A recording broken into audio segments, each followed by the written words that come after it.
Like करिए, subscribe करिए और बेल आइकन को दबाना बिल्कुल मत भूलिएगा, ताकि फौरी तौर पे नोटिफिकेशन आपको मिल जाए जब भी हम एक नया वीडियो रिलीज करें। जय हिंद।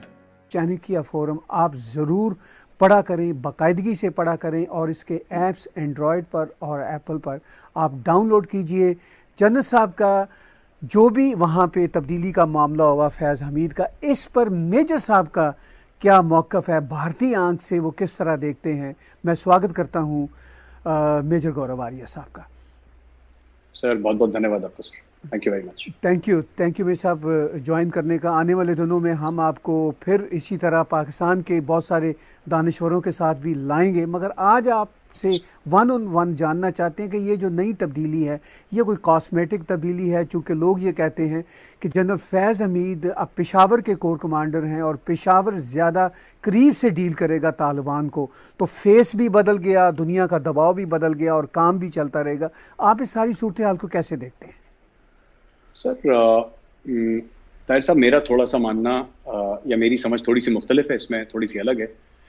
मुझे नहीं लगता कि जनरल फैज़ हमीद को पेशावर भेज दिया, पेशावर वाले को यहाँ पे ले आया, जनरल नदीम को। ये पाकिस्तान में ऐसा होता है कि इंडिविजुअल्स मैटर, बंदा कौन है इससे बहुत फर्क पड़ता है पाकिस्तान में, लेकिन दुनिया को इससे फर्क नहीं पड़ता, वहाँ पे इंस्टीट्यूशंस मैटर। अगर ये लोग ये नहीं कहेंगे कि जनरल फैज़ ने ऐसा काम करा था और अब वो काम खत्म हो गया क्योंकि जनरल फैज़ चले गए, ये लोग जो गला पकड़ेंगे, मेरी मुराद जो अमेरिकन से है या यूरोपियन से है, ये जब गिरेबान पे हाथ डालेंगे तो ये आईएसआई के गिरेबान पे हाथ डालेंगे। इनको जनरल फैज़ सिर्फ देखिए, कल तो जनरल फैज़ रिटायर हो जाएंगे, कल रिटायर होके बोलेंगे अब तो मैं फौज मैंने छोड़ दिया। अब ऐसी बात नहीं है। Who is held culpable? It is the department, it is the agency, it is the organisation. तो पाकिस्तान आर्मी और आईएसआई को करा जाएगा, पहली चीज। दूसरी चीज ये है कि पाकिस्तानी दोस्तों से जो मेरी बात हुई, उन्होंने काफी लोगों ने ये भी बोला कि जो जनरल फैज़ थे वो बिना पूछे चले गए बाजवा साहब के काबुल, और उसके पास बड़ा प्रेशर आया। क्योंकि देखिए ना, बात यह है कि दुनिया को पाकिस्तान में फौजें भेजने की जरूरत नहीं है, पाकिस्तान से लड़ाई लड़ने की जरूरत नहीं है। डॉलर 172 क्रॉस कर चुका है सर पाकिस्तान का। वो क्यों करा सर? उसके कई वजूहात हैं, लेकिन उसमें से ये भी वजूहात है कि दी इन्वेस्टर्स हैव लॉस्ट फेथ, क्योंकि इनकी हरकतें ऐसी हैं। वो कहीं ना कहीं वो गजनवी और गौरी वाला जो कीड़ा है सर, उसको ये अब क्या करेंगे उसका, वो दैट माइंडसेट ना, they don't understand, it's harming. आजकल कोई इससे इंप्रेस नहीं होता।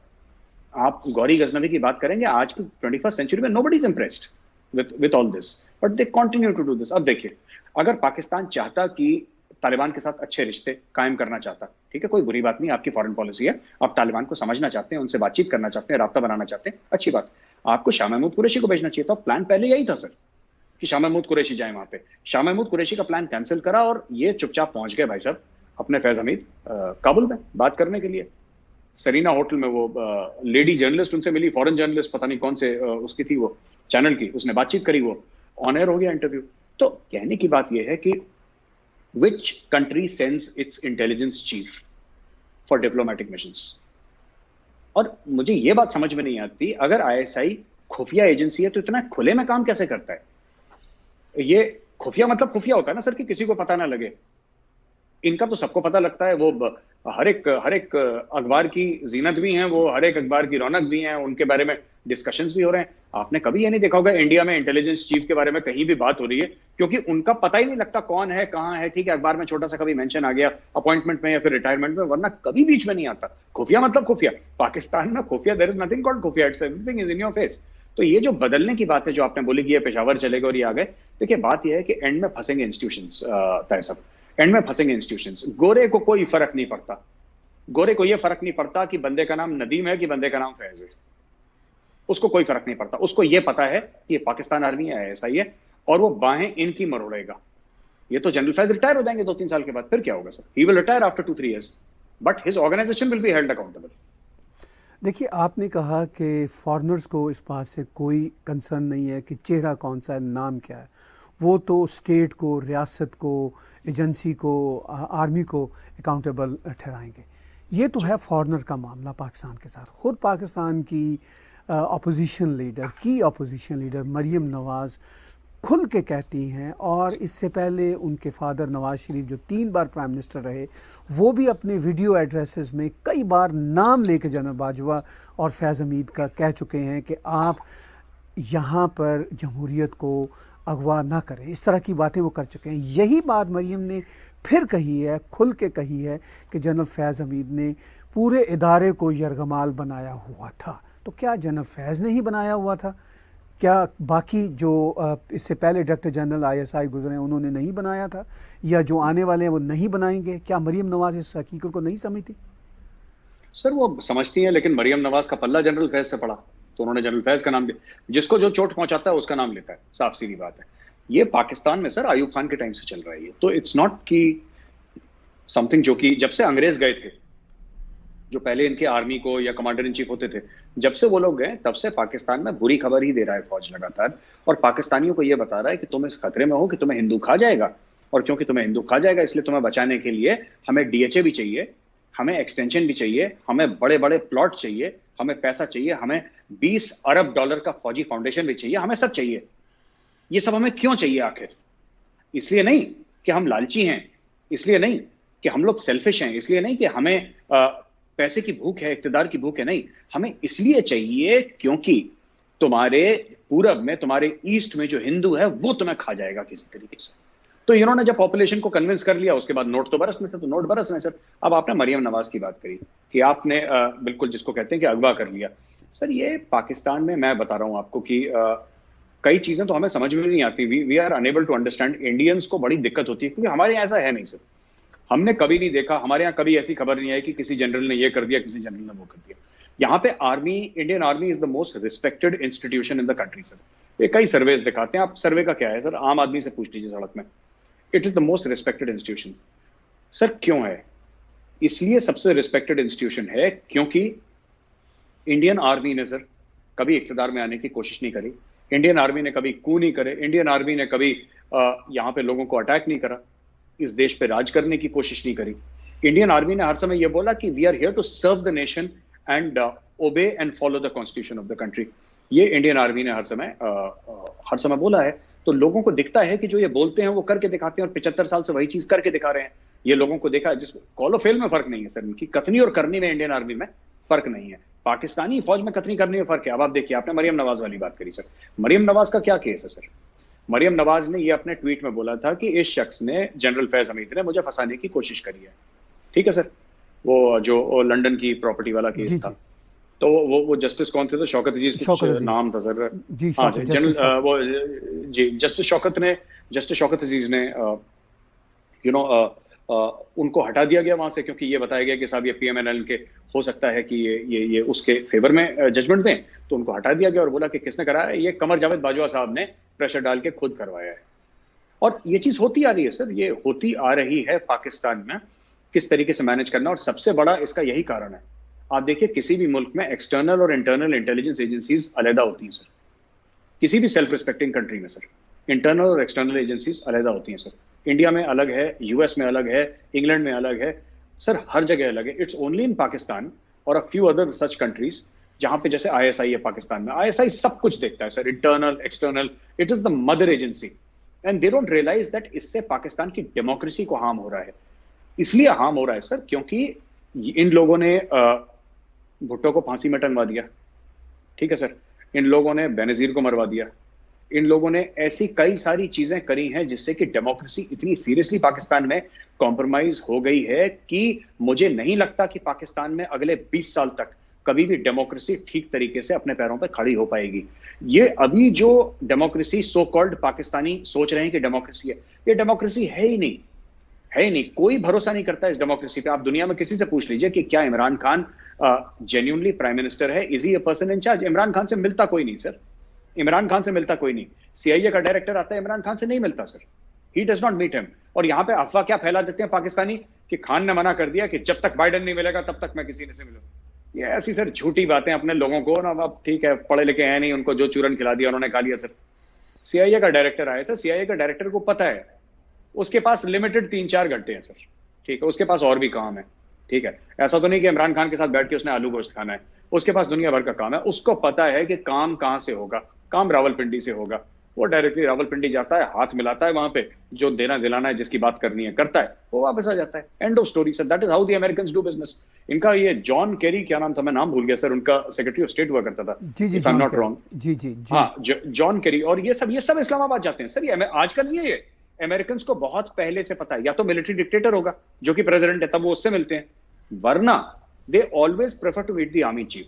वो जो इन्वेस्टमेंट पे इंडिया में कहते हैं ना, मोदी जी कहते हैं वन विंडो क्लियरेंस, कि जो भी इंडिया में इन्वेस्ट करेगा तो उसको एक विंडो मिलेगी, उसको 10 जगह भागना नहीं पड़ेगा, आप एक बंदे से बात करो, सारा काम आपका करवा देगा, सिंगल विंडो, राइट। तो वही वन विंडो है पाकिस्तान में, जीएचक्यू रावलपिंडी, अब वन विंडो क्लियरेंस वही है। क्यों अपना टाइम वेस्ट करेगा सर बनीगाला में? Why should he waste his time? He has got limited time. और सीधा जाता है जनरल बाजवा को, जनरल साहब मैं आ रहा हूं, वहां पे खाना शाना खाया, डील वील साइन करी, अपनी हाथ मिलाया, फ्लाइट पकड़ी, वापस, दैट्स इट सर। आपने कहा कि पाकिस्तान में हायर लेवल पे शख्स बहुत मैटर करता है, जी तो ये जो नए शख्स की तब्दीली है आईएसआई में, अभी बहुत ही नई है अभी, लेकिन इससे क्या भारत को कोई कंसर्न्स हैं, या कोई ऐसा भारतीय मीडिया या भारतीय सरकार इसको सीरियस समझती है, इस तब्दीली को अपने लिए कोई थ्रेट समझती है, या पाकिस्तान अब थ्रेट सिरे से रहा ही नहीं भारत के लिए? आप कैसे देखते हैं सूरत हाल को? सर, मुझे नहीं लगता कि ये नए आईएसआई जो जनरल नदीम है वो कोई थ्रेट है, या आईएसआई कोई थ्रेट है। इन्होंने जो करना था सर, अपने बुरे से बुरा इन्होंने कर लिया, ठीक है। अभी क्या करेंगे सर? ये करेंगे क्या? हर जगह इन्होंने जंग लड़के देख ली, उसमें कामयाब नहीं हुए, ठीक है। ये चाहे अपना वो 1965 की जंग के अपने बजाएं, जो इन्होंने ढोल नगाड़े बजाने हैं झूठे कि हमने ये कर दिया, लाहौर बचा लिया। लाहौर तो इनका बचा बचाया था सर, लाहौर इनका बचा बचाया था। आप जनरल आयूब के जो जनरल आयूब के जो मेमोयर्स हैं, आप वो पढ़िए। जनरल आयूब क्या कहते हैं? दे अटैक्ड अखनूर सर, उन्होंने टैंक दौड़ा दिया हमारे अखनूर के ऊपर, हमने अलग जगह अटैक कर लिया। फिर ये कहते हैं हमने लाहौर बचा लिया। अरे तुम ना अखनूर आते ना हम लाहौर जाते, वो तो बचा बचाया था। तो उसका पता नहीं सेलिब्रेट करते हैं 5 और 3 फरवरी, पता नहीं कब 4 को क्या करते हैं सर। ये एक तो ये चीज है सर। दूसरी चीज ये है ना कि एक माइंडसेट है, एक माइंडसेट है पाकिस्तानी आर्मी का कि हम ये कर लेंगे, ये हमारा चमड़े का सिक्का चल जाएगा। The world has lost patience with Pakistan, they don't seem to understand sir. ये कैलेंडर वैलेंडर देखते नहीं, मुझे लगता है इनको ये बात समझ में नहीं आई। तो भारत को, जहां तक भारत को कोई फर्क नहीं पड़ता, नदीम आ जाए सर, अशरफ आ जाए, इमरान खान बन जाए आईएसआई का चीफ, हमें 2 रुपए का फर्क नहीं बनता। Our real problem now is China sir, it is no longer Pakistan. और यहाँ पे जो स्ट्रेटेजिक कम्युनिटी से मैं बात करता हूँ, जब मैं जो पुराने मिनिस्ट्री ऑफ एक्सटर्नल अफेयर्स के स्टॉलवर्ड्स हैं, या एमओडी के स्टॉलवर्ड्स हैं, या आर्मी नेवी और एयरफोर्स के बड़े बड़े हमारे जो एडमिरल्स हैं, एयर मार्शल्स हैं, जनरल्स हैं, उनसे बात करता हूँ, all of them are of a similar opinion that Pakistan does not matter. At best Pakistan is an irritant. जैसे कांटा है सर, पैर में लग गया है, तो उससे ऐसा नहीं कि खून बह रहा है, आपको इरिटेशन हो रहा है उससे। आप बैठेंगे, थोड़ा सा रुकेंगे, कांटा निकालेंगे, फिर आप आगे चले जाएंगे, पर वो कांटा खून नहीं निकाल सकता आपका, वो हल्का सा इरिटेट करता है आपको, राइट। और इंडिया ने अपनी पॉलिसी बदली सर। ये क्वाड जो हुआ है ना अभी, ये जो क्वाड का मामला हुआ, इंडिया ने इतना इन्वेस्ट करा है क्वाड में, और इंडिया जो एयरक्राफ्ट कैरियर्स में इन्वेस्ट कर रहा है, न्यूक्लियर सबमरीन्स की बात कर रहा है इंडिया, ये सब पाकिस्तान के लिए थोड़ा ना है सर। ये जो अग्नि मिसाइल, अग्नि 5 की जो भी टेस्टिंग हुई थी, आपने हाल ही में सुना था, ये पाकिस्तान के लिए थोड़ा ना बना है। उसका रेंज 5000 से लेकर 8000 किलोमीटर है। पाकिस्तान तो ये रहा सर बगल में, लाहौर, अमृतसर से 25-30 किलोमीटर दूर। पाकिस्तान के लिए हजारों किलोमीटर की क्यों? That is for China. So India की जो अब इन्वेस्टमेंट्स चल रही हैं, state of the art equipment आ रही है, ये लेटेस्ट हेलीकॉप्टर्स आ रहे हैं सर, ये फाइटर जेट की डील्स की बात कर रहे हैं, नए टैंक्स की, this is all about countering China. It has nothing to do with Pakistan. वो पाकिस्तान समझे कि हमारे खिलाफ साजिश हो रही है अपने आप को और इंपॉर्टेंट फील करवाने के लिए, लेकिन इसका कोई लेना देना नहीं है सर, इसका बिल्कुल भी कोई लेना देना नहीं है। आपने कहा कि पाकिस्तान में ये एक परसेप्शन है कि हमारे ख़िलाफ़ भारत की साजिश हो रही है। वो परसेप्शन भी हमें मीडिया की हद तक, या पब्लिक कंजम्पशन की हद तक, या आवाम को डिस्ट्रैक्ट करने की हद तक नज़र आता है। मेरे साहब, ग्राउंड रियलिटी ये है कि पाकिस्तान की आर्मी भी, इंटेलिजेंस एजेंसीज भी ये बात अब रिसेंटली बार बार कर रहे हैं कि हमें ज़्यादा बड़ा ख़तरा पाकिस्तान के अंदर से है। भारत के साथ तो वो अरबों के ज़रिए सीज़ फायर किए बैठे हैं, और किसी किस्म का वो, जैसे पंजाबी का एक शब्द है, मैस नहीं, मैं अंग्रेज़ी का शब्द बरत रहा हूँ, पंजाबी का शब्द मैं बरतना चाह रहा था, मैंने ख़ुद को रोक लिया। वो मैस नहीं करना चाहते, और वो शायद उनको अपनी कैपेबिलिटीज़ का भी पता चल गया, ख़ास तौर पर बालाकोट के बाद और बहुत सारे मोदी जी के जो डिटर्मिन्ड एक्शंस हैं उनके बाद उनको अंदाज़ा हुआ कि ये अब वहाँ पे इस तरह के तीर नहीं चलेंगे। तो इस सारी सिचुएशन में एक तरह से भारत को वो एक सीज़ फायर का पैगाम है। इस सारी सूरत हाल में अफ़गानिस्तान की जो सूरत हाल बदली है, वो अब नए जो आने वाले दिन हैं आपको कैसी नज़र आती है? भारत पे इफ़ेक्ट होगी, पाकिस्तान पर तो इफ़ेक्ट होगी ही। जी सर, ये जो कह रहे हैं ना कि अफगानिस्तान की जो आपने बात बताई, पूरी सूरत हाल जो अफगानिस्तान की, भारत मुझे लगता है कि भारत कोशिश करेगा कि अफगानिस्तान में उसका फुटप्रिंट रहे, क्योंकि वही बात, मैं जो पुरानी बात घिसी पिटी अपनी दोबारा कहता हूँ सर, क्योंकि वो बात बदली नहीं, वो बात सच है।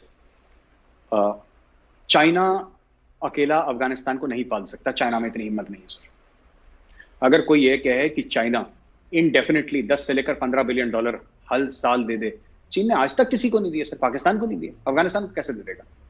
इन्वेस्टमेंट करेगा। भाई आप एक बात देखिए ना, चाइना को डर क्या लग रहा है? चाइना कहता है चलो हम 100 बिलियन डॉलर, 100 अरब डॉलर इन्वेस्ट करते हैं अफगानिस्तान में। ठीक हो गया, तालिबान के साथ उन्होंने इन्वेस्ट कर दिया। कल अगर दुनिया रिकॉग्नाइज नहीं करती तालिबान को, या फिर वहां पे कुछ ऐसा एक्शन हो जाता है तालिबान में कि अमेरिका के ऊपर या यूरोप में कहीं अटैक हो जाता है, and that is trace back to Afghanistan. एक बात बोल रहा हूं, क्योंकि वहां पे इस्लामिक स्टेट भी, आईसिस, मैं ये नहीं कह रहा तालिबान कर देगा, क्योंकि तालिबान ने कभी भी ये कोशिश नहीं करी कि अफगानिस्तान के बाहर जाके अटैक करें। ये हमें समझना पड़ेगा, तालिबान ये सब नहीं करता, आज तक तो नहीं करा, अब कल कर दे, आई डोंट नो। अच्छा, वहां पे आईसिस पड़ी हुई है, ठीक है, दाइश की और भी चीजें हैं वहां पे, राइट, वहां पे अलकायदा भी है, वहां पे सब है। अगर कल ये, अब तालिबान तो यही कह रहा है ना कि पूरे अफगानिस्तान के हम मालिक हैं, यही कह रहा है।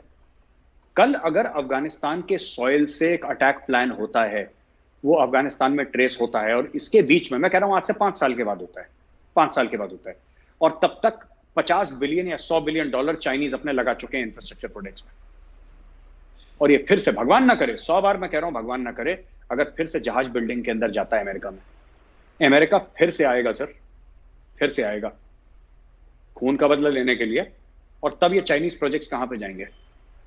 तो चाइनीज भी बड़े सोच समझ के फूंक फूंक के कदम रख रहे हैं कि यार इसमें मामला क्या है, इसमें हमें करना क्या है, क्या ये, देखिए कंट्रोल्ड कियोस जिसको कहते हैं ना सर, कंट्रोल्ड कियोस, वो चाइनीज करने की कोशिश करेंगे। जहां तक इंडियंस की बात है, इंडियंस की भी वेट एंड वॉच की पॉलिसी है, और इंडियंस भी एक बात ये समझ रहे हैं कि अफगानिस्तान में हमारा फुटप्रिंट चाहिए। अफगानियों को अगर वहां पे तालिबान को अगर किसी प्रोजेक्ट के लिए पैसा चाहिए तो कौन देगा सर?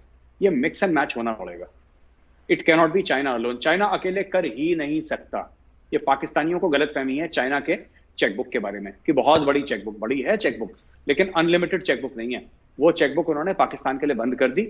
उन्होंने 20 महीने से इमरान खान और शी जिनपिंग की बात तक नहीं हुई सर, फॉर 20 मंथ्स, 20 महीने हो गए, अब तो 21 महीने हो गए सर, अक्टूबर में हम लोग आ गए हैं, तो आप मान के चलिए कि 21 महीने हो गए शी जिनपिंग और इमरान खान की बातचीत नहीं हुई है सर।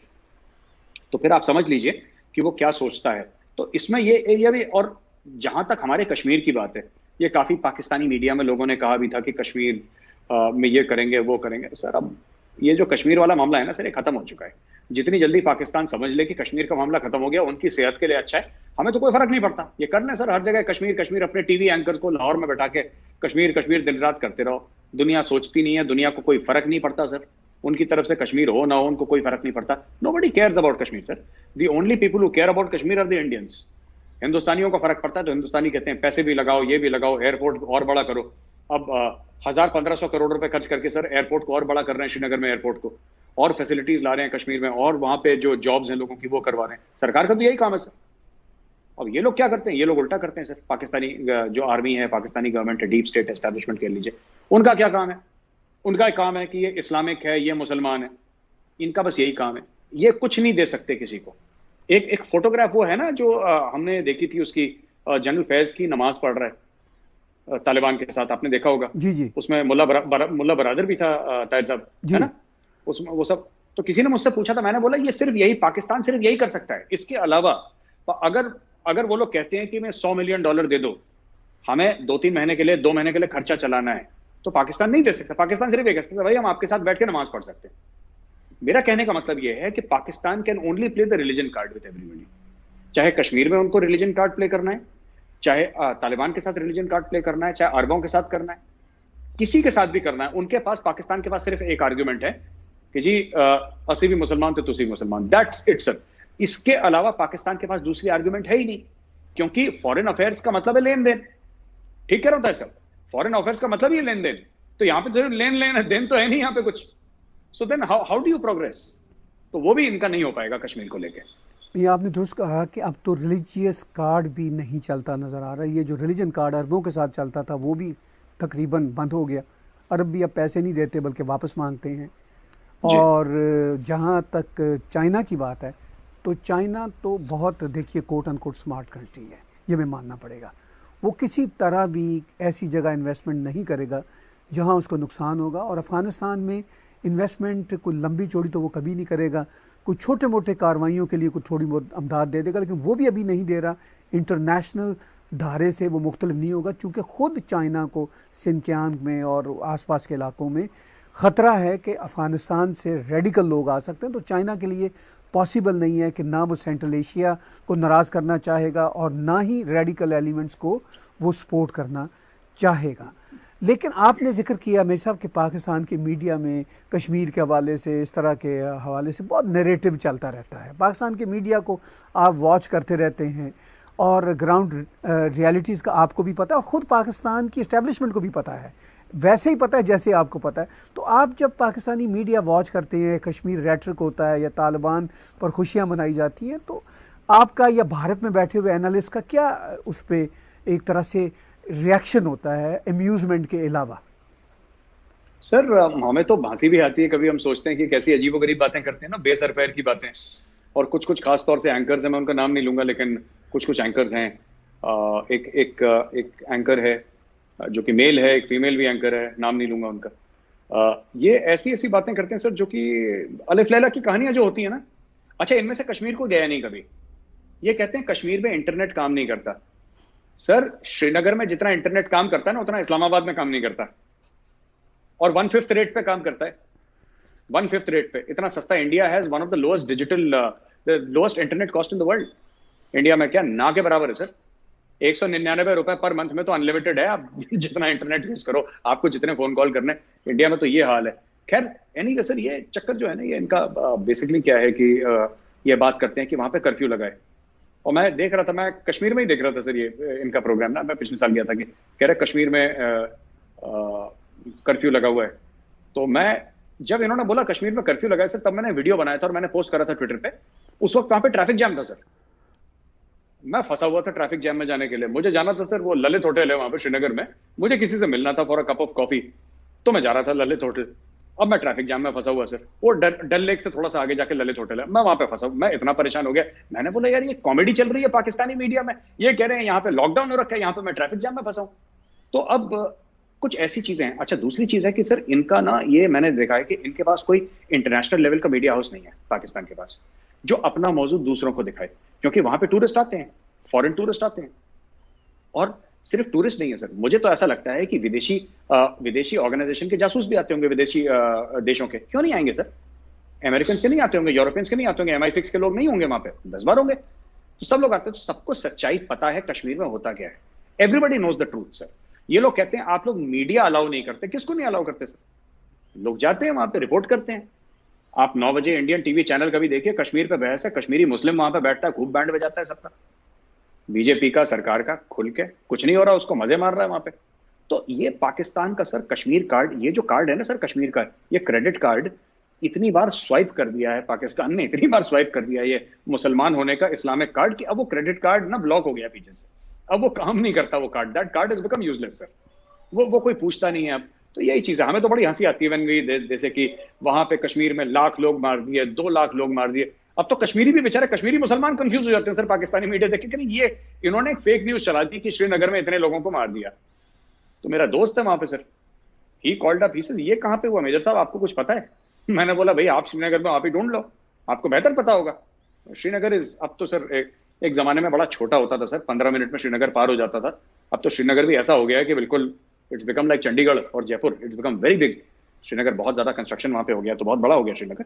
लेकिन आप सिर्फ इससे देखिए ना सर कि कश्मीरियों को क्या क्या फैसिलिटीज हैं सर, क्या क्या फैसिलिटीज हैं। जो इंडियन कश्मीरीज हैं उनको क्या क्या फैसिलिटीज सरकार देती है सर। आप पाकिस्तान ऑक्यूपाइड कश्मीर का छोड़ दीजिए, जिसको वो लोग आजाद कश्मीर बोलते हैं, आप उसकी बात सर, एक आम पाकिस्तानी लाहौर इस्लामाबाद में तसव्वुर नहीं कर सकता जितनी इंडियन कश्मीर में सर, जिस तरीके से इंडियन कश्मीर बढ़ रहा है। They can not imagine that sir. वो जिस तरीके के वहां पे लग्जरी होटल्स हैं, जिस तरीके से वहां पे लोग रहते हैं, जिस तरीके से वहां पे तरक्की हो रही है, it's at a different level all together. Pakistani हाँ बाहर विदेश जाएंगे, किसी और मुल्क में जाएंगे, then they will realise but खैर एनीवे, इनका कश्मीर का फ्रॉड हमें तो हंसी आती है सर। हम देखते हैं कि दुनिया क्यों नहीं, पता है मैं आपको, अगर आपकी इजाजत हो तो मैं आपको बताऊं सर ये क्या बोलते हैं, कि क्या दुनिया का क्या कहते हैं कि मतलब जिसको कहते हैं ना कॉन्शियंस, वो उर्दू का वर्ड मुझे नहीं समझ में आ रहा, कि दुनिया का क्या कॉन्शियंस मर चुका है, जमीर क्या जिसको उनको नए क्या जमीर, क्या दुनिया का जमीर बिल्कुल खत्म हो चुका है, क्या उनको ये एहसास नहीं है कि इंडिया वाले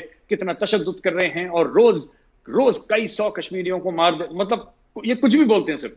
और हम लोग बड़ा एंजॉय करते हैं सर इनका ना, जो कश्मीर के ऊपर बोलते हैं, वी रियली एंजॉय, कि ये लेवल का फ्रस्ट्रेशन है कि कश्मीर के ऊपर, एक कश्मीर में इंटरनेट नहीं है, पूरे पाकिस्तान में सर बनीगाला में ऐसा इंटरनेट नहीं होगा जैसा श्रीनगर में है। They have no idea. आपने कहा बनी गाला में ऐसा इंटरनेट नहीं होगा जैसा कश्मीर में है, और पाकिस्तान जी की मीडिया का परसेप्शन जो कश्मीर के हवाले से है जी, लॉकडाउन है, इंटरनेट बंद है।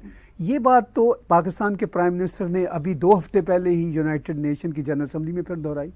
तो एक मुल्क का प्राइम मिनिस्टर जब इस तरह की दास्तान गोई करेगा तो ये एम्बैरसमेंट वाली बात नहीं है कि आप वहाँ ट्रैफिक जैम में फंसे हुए हैं और प्राइम मिनिस्टर इधर UNGA में कह रहा है कि जी वहाँ तो लॉकडाउन है, कर्फ्यू लगा हुआ है।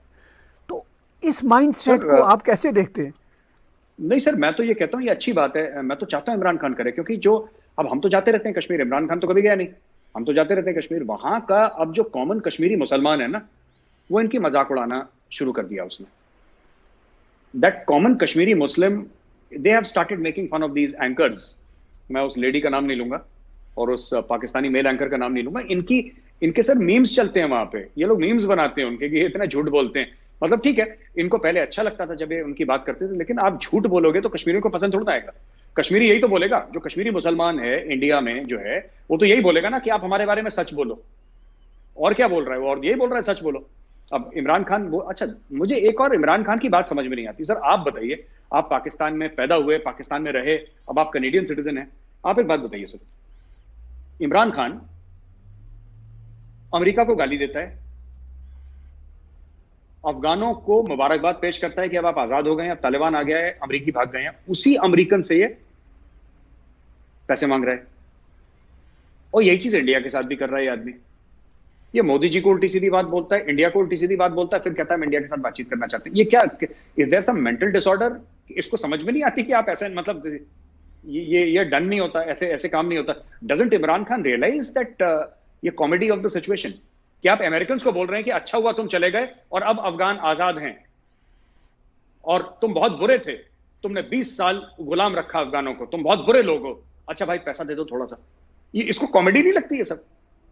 देखिए, आपने मुझसे पूछा, ये इतनी बड़ी कॉमेडी है, खुद पाकिस्तान में जो सेंसिबल लोग हैं वो उस पर हंसते हैं, लेकिन बदकिस्मती से वो चूरन इस तरह का वहाँ पे खिलाया जा रहा है फॉर अ लॉन्ग टाइम, कि जो इनके अपने सपोर्टर हैं और जो इमोशनल कॉम है वो बाय करते हैं, चूँकि उन सब का डिस्ट्रैक्शन इसी में है, उन सब का भला इसी में है कि जिस तरह उनका कप्तान खान बोल रहा है वो उसी बैंड बाजे के साथ आगे चलें। लेकिन ये वाकई ही एक हिपोक्रेसी है, मेंटल डिसऑर्डर है। मैं इससे एग्री करता हूँ, इससे कोई इख्तलाफ किया ही नहीं जा सकता कि आप जिनको बुरा भला कहते हैं उन्हीं से पैसे मांगते हैं, उन्हीं से मदद मांगते हैं, उन्हीं से फ़ोन पे बात करना चाहते हैं, तो आप कहाँ पे स्टैंड करते हैं?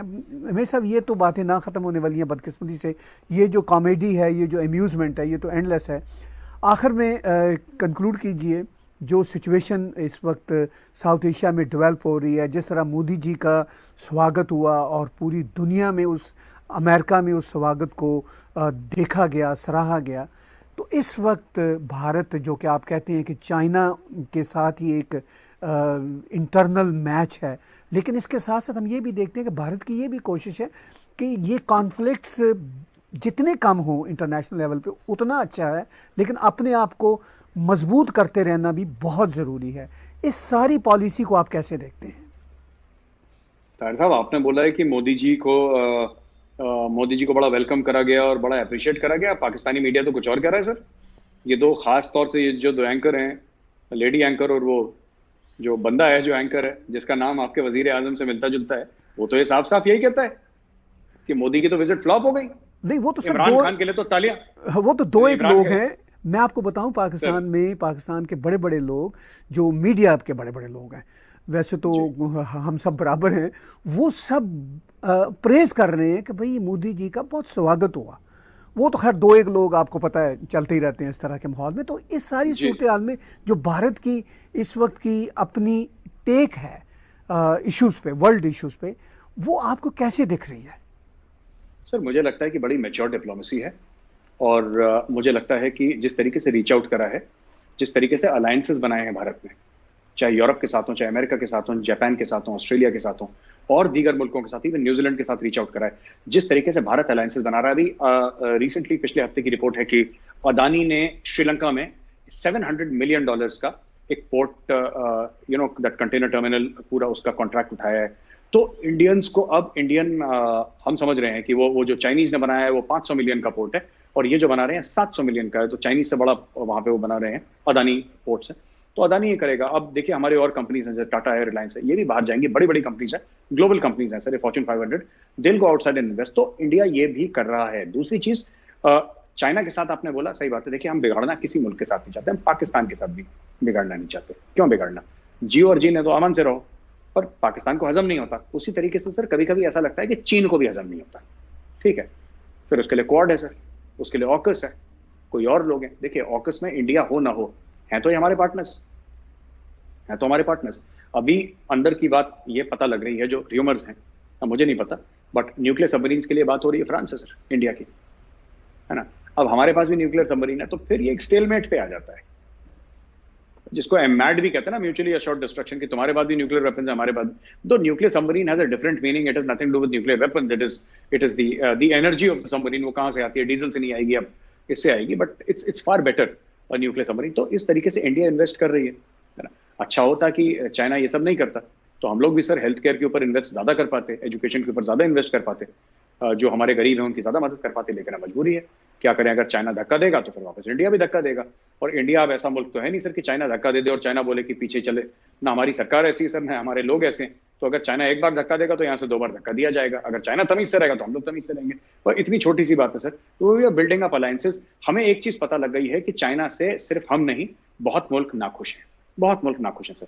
जापान नाखुश है, ताइवान नाखुश है, आपका इंडोनेशिया नाखुश है, मलेशिया का भी अभी कुछ चल रहा है उनके साथ सर, अभी रिसेंटली हुआ है मलेशिया का, जापान। ये सारे मुल्क जो हैं सर आसपास के, जो सी फेयरिंग नेशंस हैं, जिनके सी पोर्ट्स हैं, ये सब के सब चाइना से नाखुश हैं सर।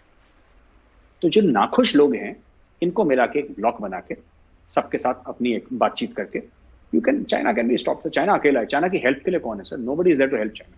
ठीक है, चाइना के कर्ज के तले कोई मुल्क दबा होगा, वो होगा, मैं मना नहीं कर रहा कि ऐसा नहीं है, बिल्कुल है। लेकिन फिजिकली चाइना की मदद कौन करेगा sir? Which country in the world will send its navy to help China?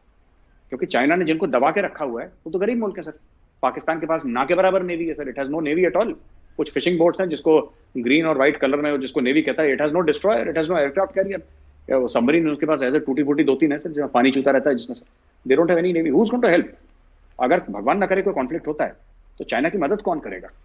और अगर यहाँ पे 10-15 मुल्क एक साथ लड़ गए चीन से, तो चीन का तो हलवा बन जाएगा सर। तो ये चीज है, हम लोग भी अपना कर रहे हैं। We are trying to create something which is against China, so China also understand, तमीज से चीन रहे, यही है। बहुत बहुत शुक्रिया मेर साहब, आज आपने हमें वक्त दिया। हम हर हफ्ते आपके शुक्रगुजार होते हैं। अगर वीडियो पसंद आया है तो लाइक का बटन ज़रूर दबाएं। Thank you.